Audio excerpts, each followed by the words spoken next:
Welcome to the Wildcats podcast, coming to you from Wildcats Studios with your hosts Adam Lund and Jeremy Boucher. Welcome to Wildcats Studios on Rogers TV for another episode of the Platinum Award-winning and longest-running QMJHL podcast, the Wildcats podcast, your unofficial voice for the reigning 2025 Jokoto Trophy champion, Moncton Wildcats, presented by Discount Flooring Services, a division of Fabulous Flooring.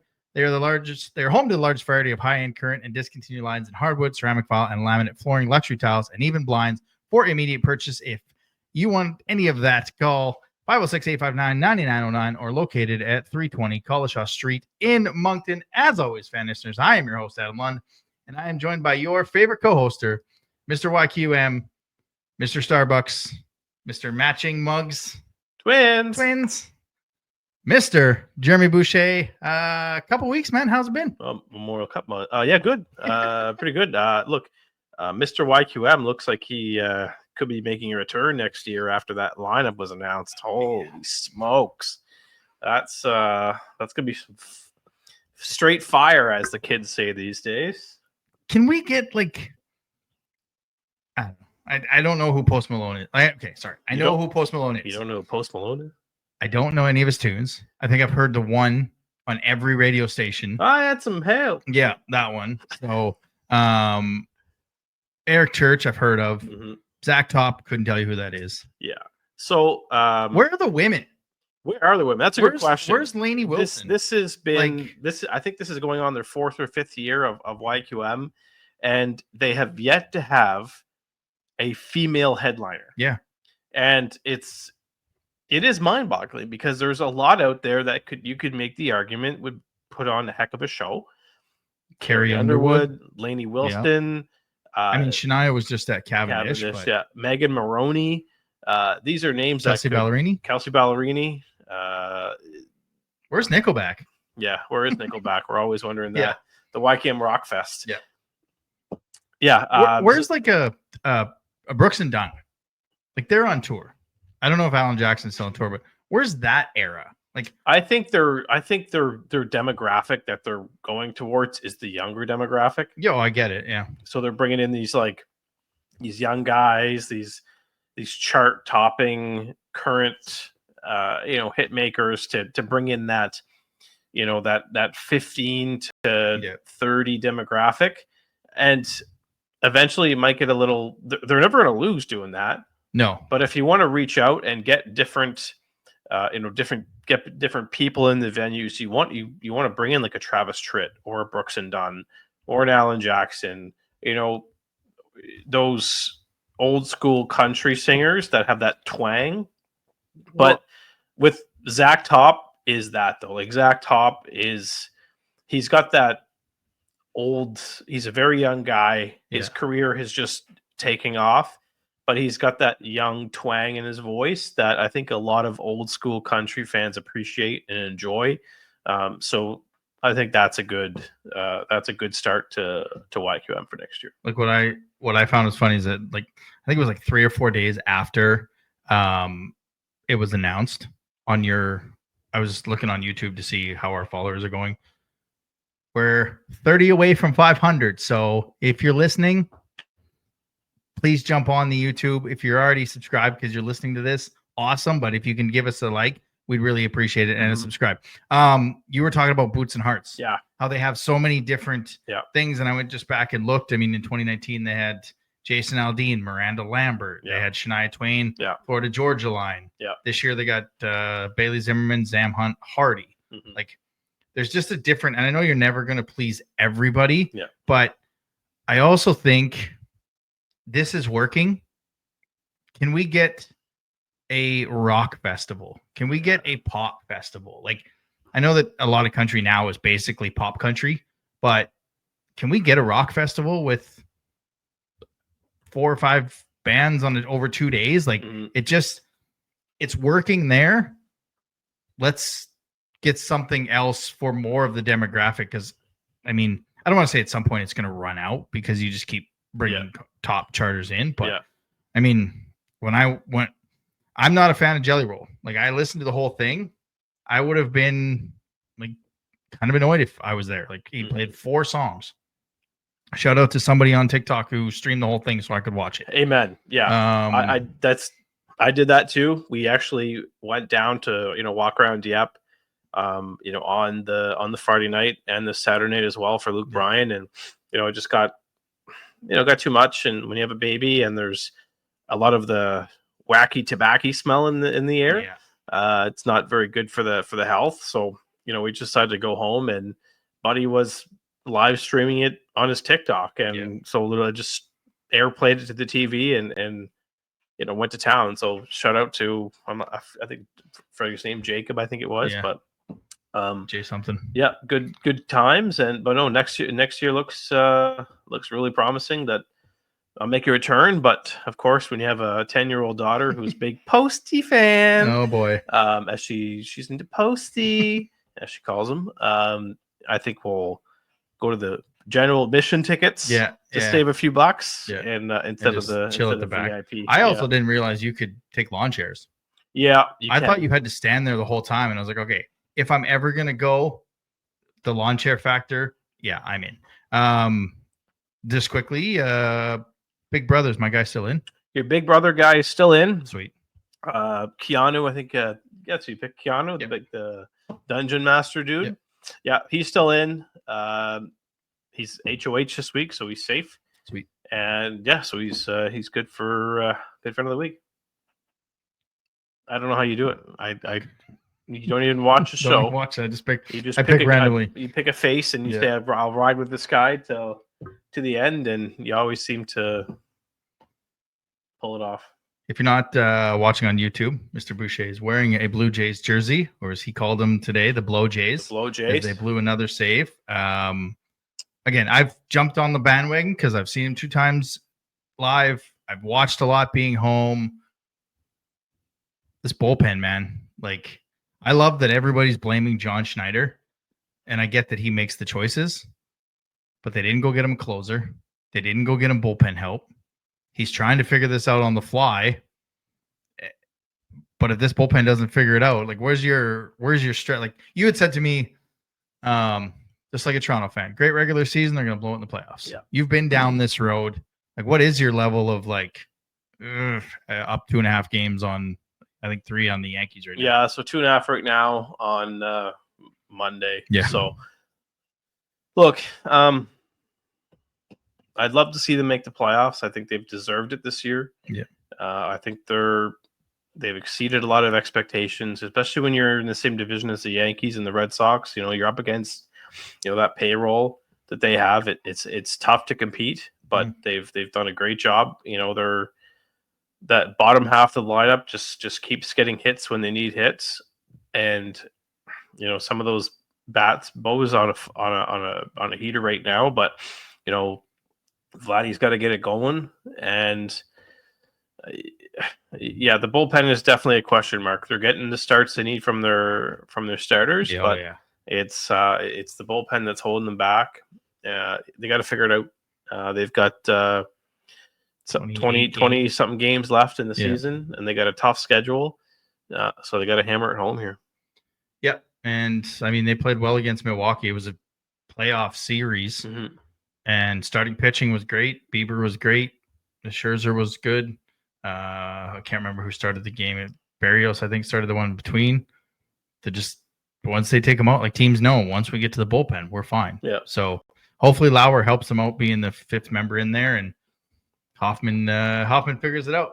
Well, we're not here to talk about the Blue Jays. We're here to talk about the Wildcats. So don't forget, as always, you can follow us on the social medias, Twitter, Moncton Wildcats, Instagram, Wildcats Podcast, TikTok, Wildcats Podcast, as well here on the YouTube. Please hit the like and subscribe button that lets us know you like what we're doing. Plus, you never know what's going to happen. We might have a weekly live show. We might have just a live show, but we're here every week, so please like and subscribe. Quick question. The NFL season starts tomorrow.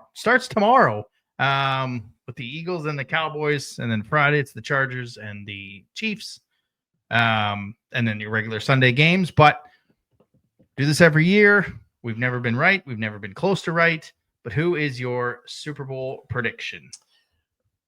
All right. So I'm kind of over the Chiefs. It's I think they're always good, but they're eventually. I think they're going to hit a wall eventually. So I'm kind of done with them. I'm going to go in a different route here. I'm going to take the Baltimore Ravens. I think it's their year. Yep. Baka, baka. Yep. That even I don't know what a raven sounds like, but that pretty much sounds like a raven. If you paid attention to the Wildcats stories or Instagram media day, we learned what a chameleon sounds like. We learned what that was Preston Lansbury, the French one. Oh, he said he would be a chameleon, and then he made a sound. I didn't know what sound chameleons made, so he made a sound of a chameleon, which I found was pretty funny. There was a pit bull. Yeah, I heard pit bull. Pit bull from Alex Mercier, a Wildcat from AFG. So that was my Raven impression. And on the other side, I know Tim the Toolman Taylor is going to appreciate this prediction. I'm going with the Detroit Lions. Okay. Wow. So it's my Lion. You got the Ravens and the Lions. All right. I like the Ravens. I think this game Sunday night, Ravens-Bills, will go a lot to who has home field. Yeah. Taylor Swift's playing the halftime show. I'll just tell you that right now. So I don't think the Chiefs get there. Now they're going to slant it towards the Chiefs officiating as best they can. I don't think they get to the Super Bowl. I got the Bills on the AFC side. And while I like your Lions, they did lose their offensive coordinator. So that might push them back. But defense wins championships. Defense does. You don't need an offensive coordinator. Defense does win championships, and I love the defense we got. So I'm taking Tampa Bay. You want a homer pick? Yeah, I'm going to homer pick. They just, if they can put it all together and stay healthy. Surprise! It's week 1 and you're not wearing your Buccaneers hat. Yeah, we forgot about that, but yeah. Why don't you tell me this shit? I don't know. I thought we were doing a hat because we're a Wildcats show. I know, but just tell me this stuff. I don't look good in hats anymore. All right, so both got the Ravens. You've got the Lions. I've got the Buccaneers. Let's just see how absolutely terrible we are at these again. Oh, we're definitely both teams not making the playoffs. Like it's, Ravens are. News and notes from around the Q. All right, New England Patriots are definitely not making the playoffs. Well, you don't think so? Got to be better than last year. Yeah, they'll be right. That's the hope, anyways. Not a lot of news in the old Q.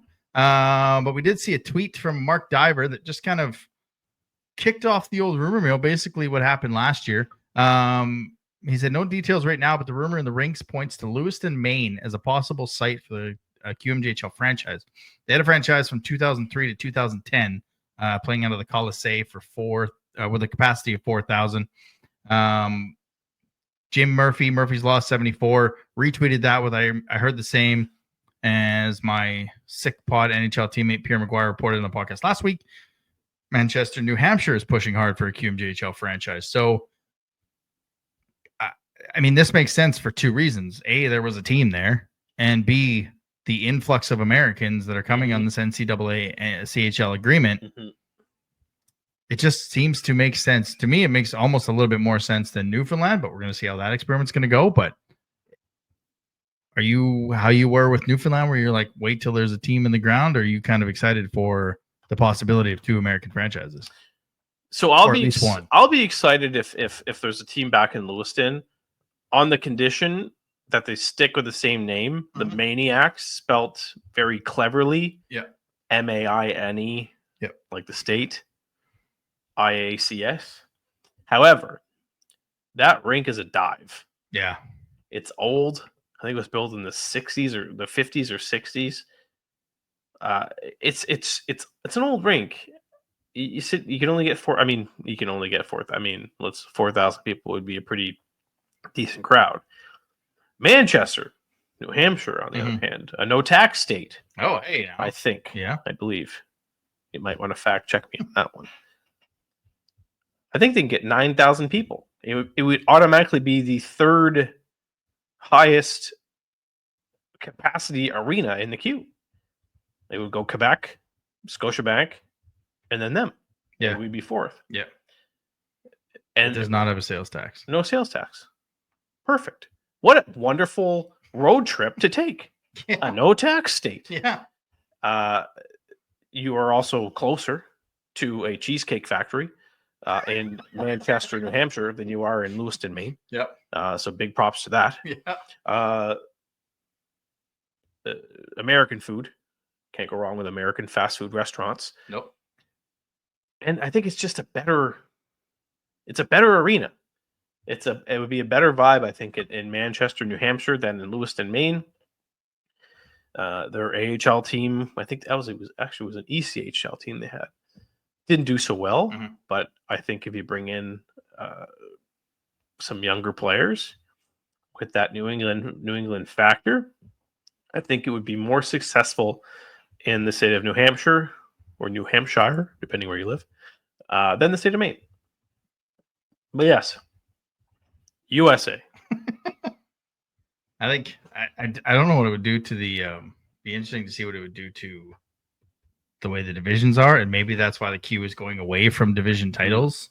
Where is New Hampshire? Like, why am I not? It's right below Maine. Is it right below? Yeah, like it's like almost the small. I think I'm thinking of Vermont. That's beside it. I think it's the smallest state. No, Rhode Island would be the smallest state. Would it not? I don't know. I'm only for the no tax. You're on the. Yeah, it's right under Portland. So yeah. Oh man, would that be a? How far is that from here? 7 hours. Moncton. It's no different than doing that. No, I was just thinking it's like it looks farther, but it's 7 hours, so it's no different than going to Sherbrooke. Exactly. So, and you get no tax. Yeah, exactly. And you can kind of reevaluate the divisions and move teams around and see what happens. I'm for both of it. I mean, if you're expanding to the league, I think the CHL also needs to rewrite the lines on who can draft players and who can bring in certain type of players. Because right now, as I found out this year, we only have Maine and New Hampshire, right?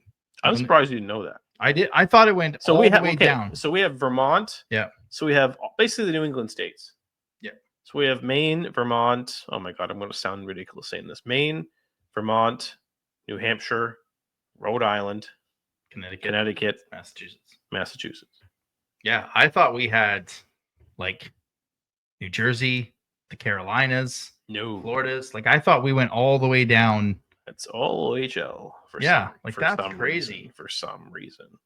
Like no wonder they just have such a pool. Yeah. Like you got to rewrite those lines. Like we should have at least, start at Toronto and just draw a line to Charlottetown, Atlanta, and New Orleans. Give us that, and then they can have everything else. The hockey hotbed of New Orleans. Yeah, I mean, there's got to be somebody who's playing there, but it shocked me when I found out we only had like 5 states to pull players from. Like, no wonder there's not been a lot of American representation in the QMJHL. Yeah. So it's like if you can get 2 teams down there, and we'll talk with our guest a little bit later on the state of the arena, as he is a aficionado of every arena everywhere. I think I'm for all of it. Like, I love road trips. We love podcast road trips, and what better than we love cheesecake? Yeah. Who doesn't love cheesecake?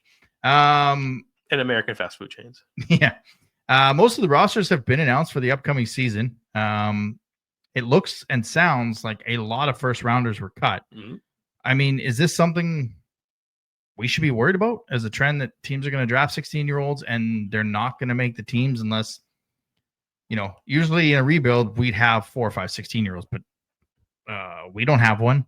Blainville doesn't have a 16 or 17-year-old, I don't believe.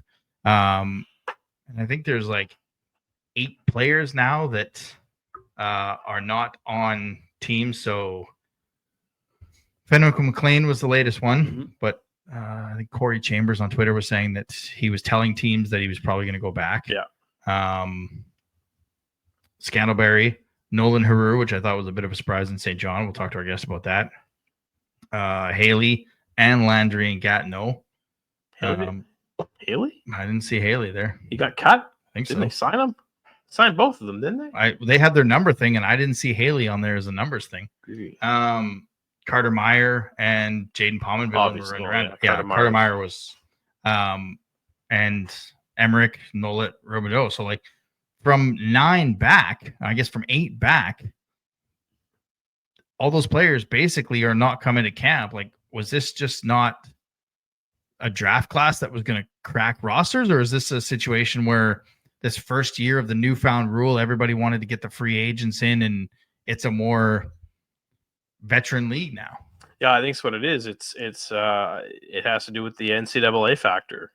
You're seeing a lot of guys bring in free agents. You're seeing some of these guys that that were drafted 1 or 2 years ago, sometimes 3 years ago, that are finally showing up in the queue, and because you can maintain your NCAA eligibility by playing Q games, so it's making rebuilding teams older, because you don't want to really necessarily, like, this is going to allow a team that you expect to not necessarily tank but miss the playoffs actually have a chance of being a little better than they should be because of this rule change. So it's going to bring a level of competitiveness into the league that we've never seen before.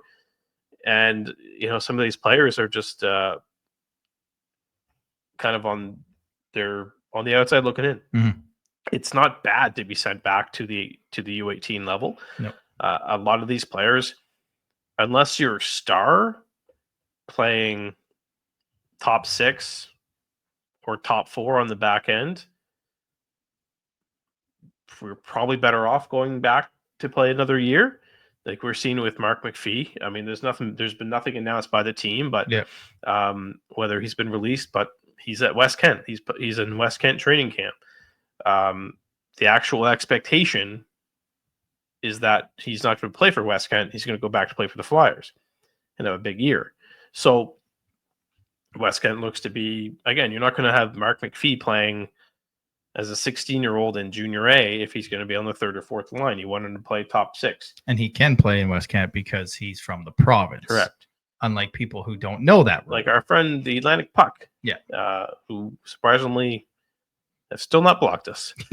Not that we're trying, but that's a different story. Yeah. We're going to leave that for another day. Yeah. There is a rule in the Maritime Hockey League which doesn't allow a 16-year-old player from out of province to play out of province. Right. We saw Jackson Backchild get an exception last year to play in the Maritime Hockey League with West Kent. He missed a bunch of the games at the start of the season waiting for that approval. The only games he got to play was when West Kent went on the road to Summerside to play in his home province of PEI, believe it or not. So it's crazy. It's a little insane. But yeah, Mark McPhee could play for West Kent because he's from New Brunswick, playing for a New Brunswick team. But he can't go on road trips then. Or can he? Yeah. Oh, okay. Yeah, he should. Okay. I think. I don't know. Anyways. Good call out. Yeah. Didn't think about that one. But that's not a scenario we're going down the road with a Q, where 16-year-olds are going to come to camp, but you can't have a 16-year-old on the roster because it's going to be 17 and 18-year-old league, right? Mm-hmm. Like, I don't think that's where we're going with these 16-year-olds being cut. I think just it's a situation where teams realize they can bring in good free agent players. Like, even the WHL and the OHL are starting their camps right now, and I think Vancouver brought 81 players to camp. I saw some about 91. Yeah, Gatineau brought, insane. Or not Gatineau. Speaking of Gatineau, I said that because Haley is on the roster. He's number 9. I missed that. Once I brought it up big because I'm old, I see it there. Guelph brought like 71 players. They're down to 46 after their first round of cuts. Like, it's just you're bringing in more free agents, older free agents, to be a more talented roster because you don't have to go with the normal junior hockey cycle. And that's just the way the world. But I don't think we're going to see a point where we get no 16-year-olds on the roster. This is only a 17 and 18, 19-year-old league. I think there's still going to be teams that have that and still allow that. You don't think that, do you? No, I can't see it. No. It's going to come down to development. Because look at Alexis Joesph is going to play top 6 in St. John. Zach Arsenault is going to play top 6 in Rimouski. Malik Letellier is going to play top 4 in Halifax. Thomas Charbonneau is going to play top 4 in Quebec. Ben Veach is going to play top 6 in Newfoundland. Quinn Norman's going to play top 4 in Newfoundland. And Provencher is going to play top 6 in Charlottetown. Those are your top 7 picks of the draft that are going to play in the league this season. But you look at Fenwick McLean, who told teams that, I just don't want to play the Q this year. Mm-hmm. So he signed with Upper Canada College. James Scantlebury played the game. Thoughts and prayers with Quebec that he comes, given what they paid to acquire that pick. Yeah. Nolan Haroux, again, that's the one that shocked me. Probably not going to play top 6 in St. John. Yeah. So he's going to go back and play have a big year in U18. So you're seeing this if you're a rebuilding team, or you're a superstar, you're probably not playing in the league as a 16-year-old this year. Yeah, that's just it's the way the cookie crumbles right now. And with Quebec not having Meyer or Scantlebury playing, the 16-year-old that was taken in the second round just had his name up. Des Rousseau. He made it. Cracked the team. So it's not like... Well, Quebec's the only team he was going to play for. Yeah. Playing the game. But yeah, like I just hope... That's what caught me off guard. Like the Nolan Haroux one, I was like... I totally thought they'd take... And maybe it's just because St. John has been in the rebuild, so they're taking a lot of younger guys, and this isn't the year to do that. But yeah, I just hope that's what caught me off guard. And then I saw somebody tweeting that like 8 hadn't made it, and I was like, okay, is this something that's a 1-year trend, or is this something we have to worry about that is getting away from a younger league? It just comes down to development for me. Yeah. I could look at Maxwell Brandon that Rimouski took 20th overall. He's on their final roster. Sam Bertiome, the late 16, doesn't turn 16 until November 17th. He's on the Eagles roster. Mm-hmm. Why do you have a 15-year-old, technically 15, on the Eagles roster? It doesn't make sense. He should be playing somewhere where he's actually going to play. That's going to kill his development. And I've told Drew Bear that. And he's like, no, he's going to be the best goalie in the league in 4 years. All right, we'll see. But look, he's a goaltender? Sam Bertiome, yeah. You're killing his development if you're keeping him in the league at this point. And he's on the final roster. I mean, did he not get picked by a junior A team in Nova Scotia? So he can't play there? Find a place for him to play. Yeah. How many goalies do they have? Oh, they got 3. They got Hamel and Towel. Yeah. Yeah. So even if he plays like 1 game every 10, like what is that doing for him? No. It's not like the Lavallee at 16 that was a higher round pick and played. Mm-hmm. I mean, I wouldn't. At this point, I wouldn't even. I mean, I'd be going to look, trying to find somewhere else to play. I mean, he doesn't even look like he was picked in the Maritime Hockey League draft. So maybe that's why. Maybe he's a phenom. Maybe Drew Bear's right. But again, it's one of those situations we can have the discussion because we're not, Mark McPhee and Camden Jackson might be here if this was a regular year, a regular rebuild, and we're starting from the bottom, right? Like the fact that they just depth chart wise just don't have a fit at 16. Yeah. I mean, they're probably here, and I mean, we're taking different players other than Noah Cervelis and Robinson Palmer and stuff like that. Is probably still here. Yeah. If we're rebuilding. Yeah. You're right. Like it's just a different year. You were probably, I was expecting, I knew Chudzinski was going to be an impact player, but when you get to the Q draft, you take McPhee, you take Jackson, you're like, okay, those guys have a chance of actually playing it next season. Yeah. Then all of a sudden, Rudy's coming back, Weiner's signing. Yeah. And you're like, they bring in 2 giants on defense. Yeah. You're like, okay. Like in the Euro draft, you're like, there's okay. We're going for it again. All right. Oh, Desi's coming back as our captain. Yeah. So they're going to do everything absolutely possible. Yeah. All right. Cool. That makes a ton of sense. All right. Let's get to our team. Wildcats training camp report. And that concludes the monthly Wildcats training camp report. Yeah, not a whole lot camp wise. I mean, due to the weird structure of camp and us doing every second week, I had some games. I had some cuts since the last time we talked. Wildcats took both games 4-1 and 4-3 in overtime, both over St. John. And we did have some cuts. Again, looking at the second round of cuts, Faulkner, Schlender, Cole, Thibodeau, Susie, White, Yandel, Davis, Boudreaux, Sinclair, Hain, Jaguar, Lindsay, Jackson, Turcotte, Deshan, Lavelle, Cervalis, Mullen, Cat, and Regis. Not a lot of surprises. No, I think. I mean, the one surprise to me was they didn't keep Regis or Cole, but I think it's just a third goalie. But once Rudy goes to camp with the Red Wings, one of them's coming up, and I think Regis is playing in Amherst or is West Kent, isn't it? Or West Kent. It was one of them that I was looking at it on Friday. I think it's West Kent. Actually, was playing in West Kent. Yeah, so it's probably still West Kent. Yeah. I was looking at both of those rosters there, so that one makes sense to me. Grenier was sent down, and then dealt from Summerside, which I didn't think they had his rights. Yes, the good old QMJHL supplemental draft. Yeah, to West Kent, and that's a numbers game for him. But no, nothing has surprised me in terms of cuts, and we generally have a good feel on how the roster is going to look. And we came into this camp going, this is going to be a very tough roster, and you look at it and you're like, I don't actually think it was that tough of decisions because they've made all the right ones. Yeah. No, that's it. Like, I think if you look through that list and you're like, okay, well, maybe Noah Servillis is maybe your only surprise. But again, he's a late 08. Yeah. So he's only 16, doesn't turn 17 till later in the year. This isn't his NHL draft year. Next year will be his NHL draft year. So I think he's going to be able to play a full season in Moncton in front of scouts to showcase his name.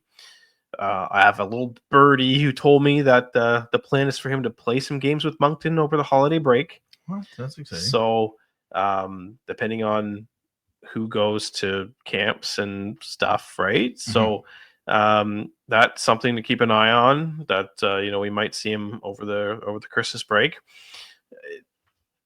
But yeah, he's a next year guy. The Lovell kid, as good as he was in camp, quick and shifty.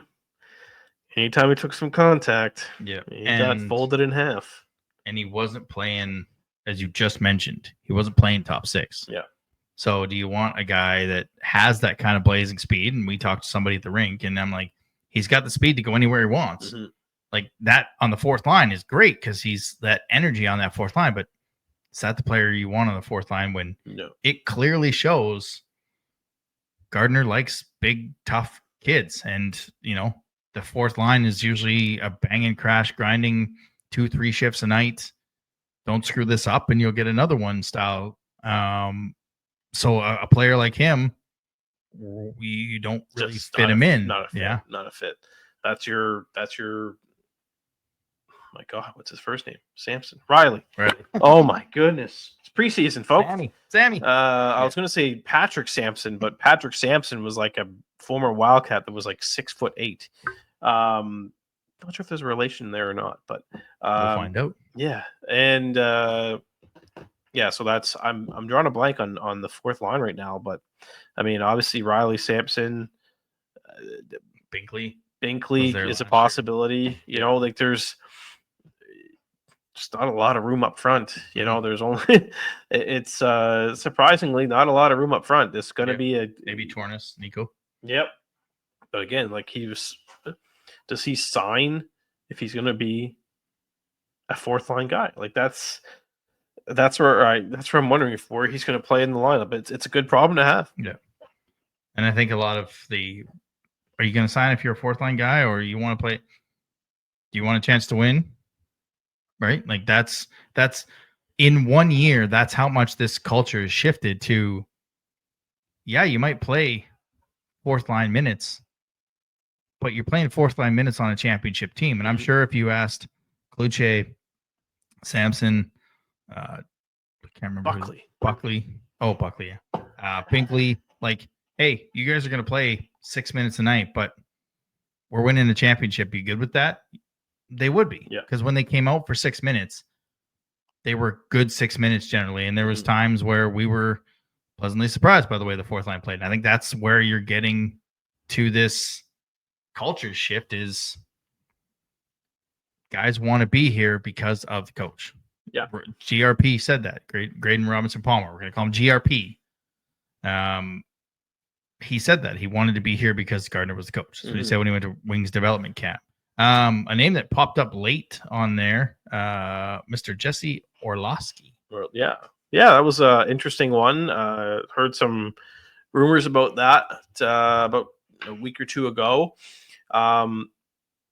Interestingly enough, I was under the impression he was coming to Moncton until he was traded in the USHL. So I think he's still in Youngstown, or was he traded from Youngstown? I think he was traded to Youngstown.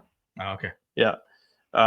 So that was not going to comment on that.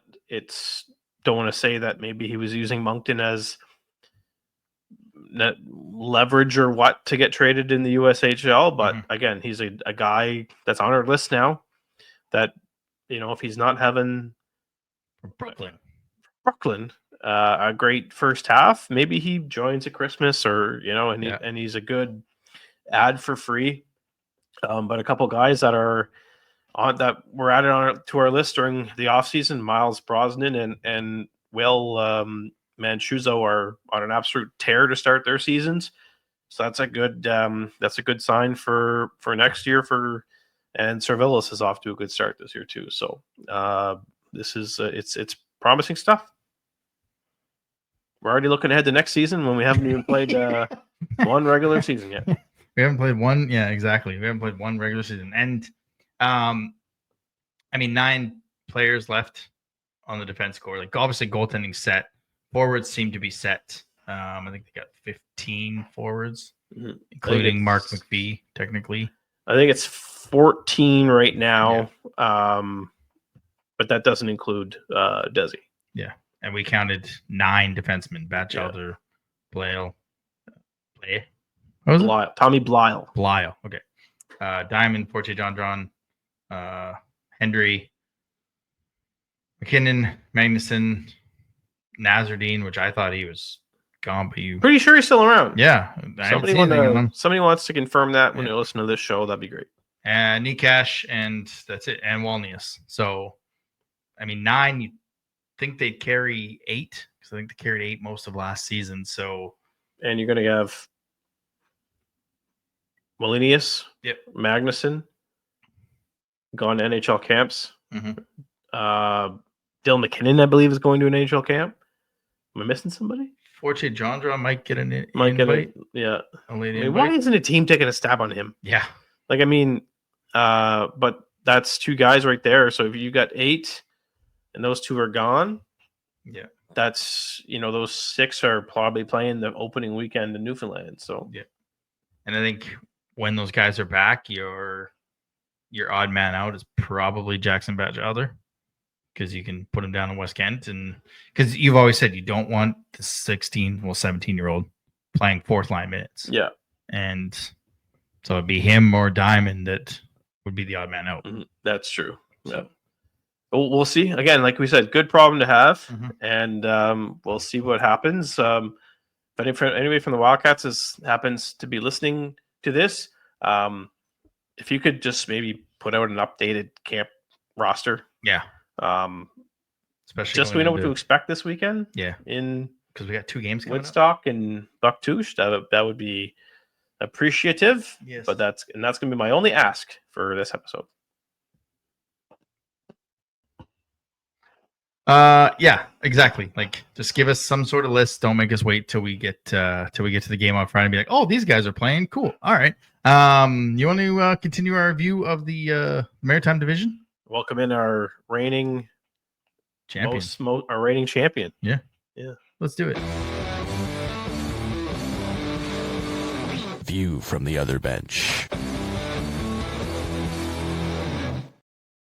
View from the other bench brought to you by Waterworks Pools and Spas, providing Atlantic Canadians with custom in-ground pools, spas, service, and supplies since 1986. If you're looking for a new spa service and maintenance by their trained technicians, or getting your pool water from green to clear, go see them at 194 Killam Drive in Moncton or 506-859-1980. As we continue our road look around the Maritimes Division, we continue with the St. John SeaDogs. And again, we get to ask, where in the world is our guest? Let's find out from Station Nation. Jaime Tozer. Jaime, how are you? I'm good. How are you guys? Not too bad. The clock has turned to September, so it's the perfect time of year. Where are you right now? I'm at the beautiful Enfield Big Stop right now. Just a terrific parking lot. Oh yes, the Burger King or the Tim's. I'm seeing the Burger King. I'm actually halfway through a meal at the Big Stop. There you go. Oh yeah, the boiled icing cake or not tonight. Maybe afterwards. Let's see how this goes first, and then we'll go from there. Yes, I mean, obviously, we've seen you guys 3 times now. We get another random game against you on Friday. Just your thoughts on this camp. I know we were giving Briar a bit of a hard time because, the one game we went to in Moncton, Alexis Joesph didn't show up. Load management already, not even preseason.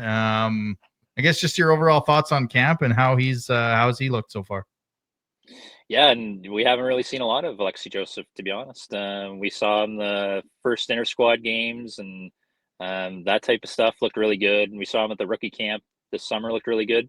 Only seen him in one preseason game so far, and I would say he was a little unnoticeable, I guess, is maybe the right word to use. So I'm curious to kind of see how he looks in these final 2 weekends and maybe how they shake up the lines a little bit to see if he's a little bit more impactful. So that'll be kind of interesting to see how he kind of progresses a little bit more compared to what we see in the inter-squad games. But overall, I mean, just it was such a huge training camp in terms of size, and it was one of those camps that's almost a little overwhelming to look at even the possibilities of what could have happened. And really kind of there wasn't a ton of huge surprises, I guess.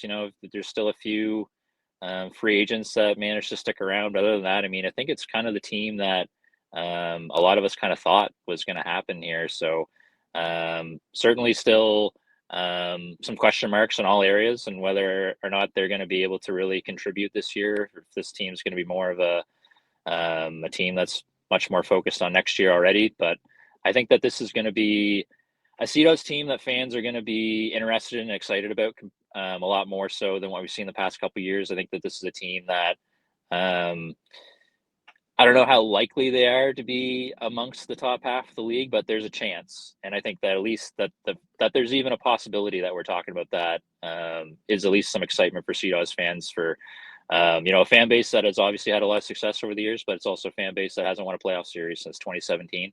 So I think anything that can happen here that creates some excitement and a little bit of hope that this is going to be a competitive hockey team is good. And I think that there's a chance that this team could be a competitive team. Yeah, I think we've talked a lot about if there's a team in the CHL that have taken advantage of the NCAA changes this season, it's Moncton. But you can make the argument that St. John took advantage of it last year with the Kerr brothers and Zach Morin. One name that wasn't part of the SeaDogs last year, but will be this year is Cameron Chartrand. What have you seen from him this season? And I guess where do you see his impact level as a 17-year-old? Yeah, and to be honest, we haven't seen anything from him because he hasn't arrived yet. So another guy who I am interested to see if we see him these final couple games this weekend. So there's a few guys that could really be stepping in this final couple preseason games and really making an impact and really could change the look and feel of the SeaDogs team this final weekend. So these final couple of games are going to be really interesting. But certainly a guy that I think is really going to come in and step up and be a key part of this defense core. And it's been kind of weird, to be honest, like watching this camp, knowing that he's not here and, kind of seeing how this team's taken shape without him already and knowing that there's going to be inserted is certainly a good sign for St. John. I think having Chartrand is obviously a huge boost. I also think Everett Baldwin, who has looked really, really good in the preseason, Tampa Bay Lightning prospect, a Providence College commit. I would go as far as to say that I think that there's a chance that at the end of the year, we're talking about one of the best defensemen in the queue. He's looked phenomenal, really willing to step up into the play offensively too. So I think that those are a couple key pieces. And I honestly can't even recall a team in St. John's position of this rebuild that almost completely turned over their defense core in an off season. Like this is almost a completely different D-core. So we're going to really see a different look from St. John on the back end. I think that they're still going to have some rough nights back there, still a little bit on the young side, but I think that this core is completely different, and we're going to see a really different defense back there. When you talk about rough nights and a younger D core, you want to have a veteran goaltender in the back so that when they make a mistake, it doesn't end up in the back of the net. Kind of looks like it's Justin Robinson and Eric Young's net. Is there a guy you see getting that more, or is it a month of 1A, 1B, and whoever steals the net, and or is it, Robinson's net because he was here last year and Eric Young's the backup, even though they brought him in from Victoria? Yeah, and Eric Young was actually among the final cuts this year, so they're even going younger this year. They're going to have Justin Robinson and Raphael Korchesny, whose name I may be butchering, but I believe that's how his last name is pronounced. But a 17-year-old who has some promise, and he's looked really good in the preseason. To be honest, I honestly think that there's a chance that he could certainly take the number one job at some point this season if they do stick with Robinson and Korchesny. Unfortunately for Robinson, he's looked a little rough in the preseason. And I think that's created some concerns amongst fans. And, I think that's honestly kind of fair. I think that these final couple preseason games, these are going to be big games for these goaltenders. Cause I really think that job on opening night, I wouldn't be surprised if they give it to Robinson just because he has more experience. But at the same time, this is still, they said it going into training camp that the goaltending positions were wide open. I think now even that number one job is wide open still. So it'll be a fascinating storyline to follow this season because certainly someone's going to take that number one job. And I think that there's going to be a lot of hope that one of these guys really steps in and can solidify themselves the number one. But obviously that's the goaltending, I think, is probably the biggest question mark for St. John, which I feel like we've talked about on the show at the beginning of every season for the past decade or so. Yeah, but at least he didn't spend any assets to go get one this time, right? Yeah, true. Yeah. So, yeah, me not knowing that Chartrand was in St. John and Adam saying that Eric Young was in the team. Reminder, folks, this is still preseason for us. I looked at the August 24th reassign and didn't see Eric Young. I didn't look on the August 23rd one the day before. I was like, what's the most recent one? Oh, he's still there. Yeah. So these, preseason, we're allowed to make these mistakes. The 20-year-old situation, a bit of a surprising one with St. John signing Chris Barlas from the Ottawa 67s and then releasing him. What happened there? Did you see anything from him in camp that maybe could warrant a move for him to be brought in and then just have his bags packed and out the door? Honestly, I thought he just got outplayed. I thought Angelo Fullerton and Nete Athier, I thought that they were both just better than Barlas. And I don't know if there's really much more to it than that, to be honest. I think all three were given a lot of opportunities to really show off what they had and what they could contribute. And I thought that Fullerton and Athier were both just better. And I don't think there's really a whole lot more to it than that, to be honest. And I would imagine that they were probably happy to kind of have the overage position split up a little bit. I can't imagine they wanted to have three overage forwards. I'm sure they wanted to split that up a little bit. So, I thought that he just got outplayed, and I don't think there's really much more to it than that. We mentioned earlier in the show the amount of 16-year-olds that were cut, and the reason I brought it into the news is because Nolan Heroux was sent back by St. John. Was that a bit of surprise to you, given he was a top 10 pick, and usually in this cycles, usually the first and a top 10 pick would generally play, and St. John had two of them. Was that a bit of a surprise to you, or just kind of they want to get away from being younger and have a little bit more experience in that front end and helping them get back to winning maybe a playoff series? I think almost any other season, I think that this would have been a storyline. And I think, you look around the league and Heroux's not the only high or first round pick that's got sent back. And I think that it's just kind of the way rosters are this season. Just there's less spots for these guys to take. And I think that that's kind of how it worked out in St. John. I think that there wasn't a lot of forward positions left. And I think if he was going to make the team, it's probably going to be in a fourth line or a 13th forward type spot. And I think that there's probably more benefit to him playing somewhere else this season, as opposed to playing very limited minutes. So just kind of a sign of the times, I guess, a bit of an unusual situation. And I'm sure he'll probably get called up at some point this season, kind of get a taste to see what he looks like. I didn't think he was overly impressive in camp, and that's not a slight against him. I just he's a smaller forward, but I didn't really see kind of that speed that I thought we were going to see from him at camp.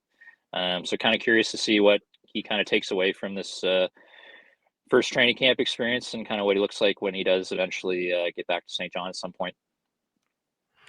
Obviously, gonna be a big year for Ozzy and Red. Going in their sophomore years. Both guys had, I guess, respectable rookie seasons. Points wise, where could you see these two ending up this season? Yeah, I think those two and Grew. I mean, I think if those three can really step up their game this season, like that's going to be, and Morant too. I think he's kind of in that group as well. If those returning guys can really step up and almost double their point total. I mean, we're talking, the St. John might be. We're talking about maybe a competitive team here, but I think that's kind of a big question mark. And what can those guys do to really step up their game? So I'll be curious. I mean, I think that there's potential that, are these guys ready to kind of step up and be 70, 80 point players, or are they not quite there yet? But I think if these guys can really step up and really take a major step forward this season, there's a big chance that St. John could be in the upper half of the league. But we just never know when guys enter in the second year of the league. Sometimes they figure it out really quickly, and sometimes they don't. So again, just kind of the where St. John is at. Like there's a chance that everything kind of comes together really well here. There's a chance that things don't really come together really well. So an interesting year that could go in a lot of different directions. So I referenced one of your tweets earlier on the show about the QMJHL going back to Lewiston and being your resident arena guru. The Colisee, 4,000 people. Jeremy said it needs some renovations. Your thoughts on a team going back there or New Hampshire, and what does that arena need? Yeah, like Manchester to me is kind of a slam dunk. Like they have the arena. I think they have like a hockey fan base there. I know there's some people have pointed out to me, I guess I don't know who it was, city council or someone like that. They prefer to have the arena available for concerts than a hockey team, but I'm sure that could be worked out. Like I think Manchester is kind of a slam dunk. I think in a perfect world, Portland would be the main team, but I just don't think that's going to be happening right now. The main team. The main team. Hey. Unfortunately, I just don't think that's going to be happening for a while. I think maybe someday down the road, the Portland market, maybe that does become available again, and the Q could grab it. But I think Lewiston's probably the next. Well, it's really the only other option. And the arena, it's a cool rink because it's so historic, very old school, but it needs pretty significant work. And I think a lot of that is a lot of stuff that fans maybe don't see. I would imagine the dressing room and a lot of the player facilities need major work. A lot of the stuff like concessions and stuff like that need major work. They still have wooden seats. Like this is a very old school rink. And I think Jeremy, I'm sure you remember it. They don't have a great setup for like how their players get from the dressing room to the ice. They have like the shared concourse with the fans. There's a lot of work that would have to be done to make that up to date. And I like honestly Peterborough? Is it like Peterborough where people can walk down the stairs into the room, or is it worse than that? It's just like the dressing rooms across the hall. From so like same level as concessions and stuff like that. It would need a lot of love to be up to Q standards. Certainly not impossible, but I mean it's I don't think it's a plug and play like Manchester is. I think that there's going to have to be quite a bit of work done to this arena. I don't know how that's going to kind of play out, and if the city of Lewiston's kind of been in talks with getting that fixed or not. But it'll be interesting. I think if the Maniacs had hung around, I think that we'd be kind of talking about this arena and if this team can stay in this arena this long, because I think it was nearing the end of its life cycle without some major upgrades. So that'll be interesting to see kind of how that plays out. And especially now with all the teams doing upgrades to compete with NCAA schools like Drummondville and stuff like that. Like, yeah, you really need to make sure that your rink is top notch, or at least getting top notch as you go with years after years. Yeah, earlier I said I'm only on Team Lewiston if they bring back the Maniacs name, because it was probably the most clever name we've ever seen. But I'm all on board with Manchester. No tax state. And you're about an hour from a cheesecake factory, so what more do you need? What more can you ask for? You probably know this question was coming from me, but we'll make it a two-part question. Who do you see as the league MVP this year? Oh, that's new. Yeah, it is new. And your finals prediction? Ooh, I'll probably go with maybe Villeneuve and with the Armada as the MVP. He's a little young. And then related to that, I think the Armada, I'm sure that's the easy one. I think figuring out who they're going to play is kind of the tougher one. I'll probably go with since it's a Wildcats show, I'll probably go with the Armada and the Wildcats. We'll take it. Take it. I'm not quite sold on the Wildcats, but I just because there's so many unknowns. But I'm a believer in Taylor McDougall, so and Gardner McDougall. So I'm pretty confident this group they put together is probably going to be quite good this season. So I'm honestly hoping that the Wildcats have a good year, just because I want more teams to be aggressive in their off seasons, like what the Wildcats do. I know not all teams can do that. Mm-hmm. But what the Wildcats did, being that aggressive, that's something that I hope we see more teams do it, because like from a fan perspective, that's really fun. It's really fun to see your team really putting in all this effort to really try and turn this over again. Yeah. It's I was coming into this season with rebuilding expectations, but that's clearly not the case. No, we'll get to our expectations in 2 weeks. But what's funny is the guy that made his first appearance went Moncton and Blainville, and we said he could come back because he chose Moncton. And the guy that has the most experience on this show goes with Moncton, so you're still able to come back next week or whenever, not next week. I think those are the two easy answers. And again, there's always a team that surprises, but it's not a regular season. Like, it's not going to be a regular year where. Just remember, Adam, I never take my own team. I know, smart. But yeah. I guess that concludes this. We can let you get back on the road. But once again, appreciate you taking the time and pulling over, being safe, and joining us on the show there, Tozer. Thanks, guys. Anytime. Appreciate it. Thank you, sir. I really have to get cracking on how many times he's been on the show. Oh, geez. I think it's got to be in 9 years, at least 9.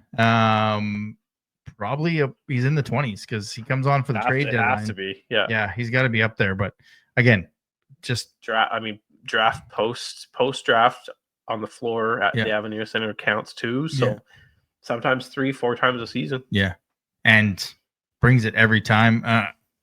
What are your expectations for St. John? I think they're going to take a step forward. Yeah. I really think, like Jamie said, Everett Baldwin has been absolutely lights out in the preseason. Him and Chartrand, I know they're young, but it could be. I don't necessarily know if they'll play together, but if they do, I mean, watch out. Like those are going to be two defensemen that can both quarterback a power play. So, if you're taking penalties against them, watch out. You could be on the other end of some goals going against you, and I think they're probably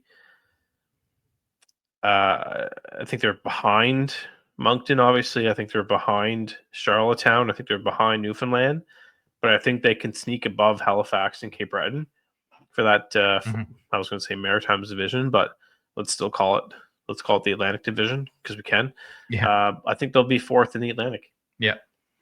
Yeah, I think I said 2 weeks ago, I think them and Halifax are going to battle. And I think it comes down to goaltending. If Halifax can get some goaltending, I think that'll be a battle all year. And I'm excited to see what their forward group does. Like you asked them, like Tozer or not Tozer, Moran, Ethier, Fullerton, like Beveridge, like these guys can put the puck in the net. Rozzy, they're a dangerous group. It just, can they put it all together? And maybe having someone, on the back end, they can move the puck up to them and make good passes and get out of the zone. So they're not always defending all the time. Yeah. I think that makes a big difference. If you're not always defending, you can actually play and have some offense. I think they're going to be an exciting team. Yeah. And I think, Dairy Queen has a pumpkin spice blizzard. Who doesn't have pumpkin spice nowadays? It's pumpkin spice. Get hype. And bring back the Rivalry Cup. I think you tweeted that, like 4 preseason games and all these regular season games. Like, the fan base there is kind of re-energized by the rebrand and what this team could be. Ours is clearly energized. Like, let's have some fun with this. Let's bring this back. And I should have asked him that, and I completely forgot. But it'll be an interesting year in the Port City, and I just hope that I hope they live up to the expectations. And I think they will. Yeah, I think they're like, I don't think they're a top 10 team, but I think they're in that 12 to 14 range. Yeah, I do too. I think they're going to be a little better than people think. Mm-hmm. And it wouldn't surprise me if they're, closer to Charlottetown than people think. So watch out for them. I think they've got a good thing going, and they're building it the right way. They're bringing in the Americans not only via free agency but also in the draft, and they're signing and they're staying. Yeah. And it's we talk a lot about how Maritimers can't win championships, right? Yep. Allegedly. We just did, but allegedly. Because Quebec players are the best players. Well, Americans, I think, are right up there when it comes to the level of competitiveness, and they bring just a different level of skill and speed to the game, and it's going to be exciting. And they're always the team to pay attention to at the draft, usually, or not the draft, the trading period, usually for players going out. But they have 2 1s in 26 and 27, and 2 2s in 27. So they have the pieces to go get. If they get on a bit of a run and get on a bit of a stretch and things are going well, they have pieces to slightly add to give them a push in the second half and close to the playoffs. But yeah, it'll be fun. That'll do it for this week. So again, some more housekeeping in the preseason. We're not going to be back next week. We have a show every second week of the preseason. And then when the regular season hits, we will be in your home each and every week. Can't get rid of us. Again, thanks to Jaime Tozer for joining us on the show today to preview the SeaDogs. And 2 weeks away from the start of the regular season. Just over 2 weeks away. I'm excited. Yeah. And I do want to shout out the hype crew here because Avery auditioned. Not the result we were hoping for, but I'm going to say this. Being outside that room because there was no spectators allowed. Mm-hmm. They didn't let you dance? No. Darn. I wasn't allowed to audition. I'm still waiting for the adult hype crew. I did comment on. Yeah, I saw that. Better dancing. Honest to God, I think this is going to make a hell of a difference to the atmosphere. Mm-hmm. Avery can dance. Like, she can dance, but she can't dance like some of these girls. Yeah. Or some of these dancers. Like, they were moving. And I think, on those quiet Thursday night home games, there's going to be a different energy in the building. And I'm excited. I'm excited for that. I think it's to be the first and only team in the CHL to have a dance crew. I think it's great. 1,000%. When you first told me about the dance crew, I was thinking the Oilers, which had like adult women dancers. Mm-hmm. So I was like, okay, cool. And they were going up and down the stands. Then when it was kids, I was like, okay. And now that I see it and what they've been putting out and some of these kids that can dance, this is just going to make the kids that are already at the arena excited to be at the arena. Yeah. And how many times in the second half of the season they play the music for the kids to scream, and that's what brings the energy. And I think that's what they're missing is you can't always go to the 65-year-old couple that just wants to go to the game, watch the game, go home. This is geared to kids, and that's going to make a difference. It's 100%. Like, I'm so excited, and to have Lacey, who's obviously a dancer that's well known across Canada, they've got an amazing teacher and instructor that's just going to make this really blow up. Yeah. You know, if there's not other teams doing this in the league, you know, next season, I'll be surprised. Yeah. It's you know, it's a sport. It's something that's missing from hockey, because you see it in almost every other sport. You need that element of dance and hype and energy for some nights where that's, you know, let's be honest, it's January, February games. Yeah, that are quiet. Yeah.